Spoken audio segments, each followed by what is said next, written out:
Dahabshiil, your trusted financial partner. runtii masiibada waa heen ka dhacday ama districtga business ku yaalo xaafadda business ku yaalo waayana waxaan u arkaa waa heenba khasaaro ka badan yahay oo ay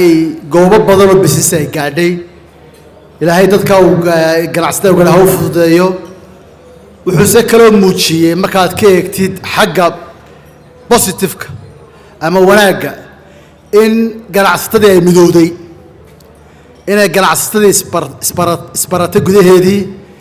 in ay ku ballameen inay ganacsatada khasaaro gaadhay ay caawiyaan oo waliba ay caawa markhaati u tahay sida transparentka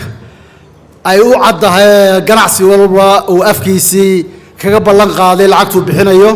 ama shirkad walba ay ballan qaaday guddidii maamuleysana iyadoo transparenta inay website-ka ku soo qoraan lacagtii ay ururiyeen insha Allah see u kala baxday waxay waxa soo dhan dhiiri gelinaysaa in dadka gudaha waddanka gudihiisa jooga iyo waddanka dibaddiisa jooga in ay u noqoto tusaale ama goob ay kaga qayb qaadan karaan inay walaalahooda khasaaro ku soo gaadhay ay caawiyaan dadka khasaaro soo gaadheen marka imka saacaddan eegno hargeysa qayb badan baa gubanaysay qof walba saacadda halku joogay uu garanayaa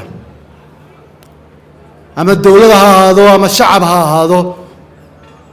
awoodeenna iyo dadaalkeenna iyo tacabkeenna waxaan filayaa in qofna aanu hal meel kaga hadhin saacadda dad baa jiray lacag haystay saacadda dad baa jiray shaqo haystay saacadda dad baa jiray mustaqbal fiican qorsheynayay dhowr saacadood kadib way ka baabaaday mustaqbalkaas waxay dhaqaale haysteen baa ka burburay waxaan ka codsanayaa walaalayaal yar iyo waaweyn dawlad gudaha iyo dibad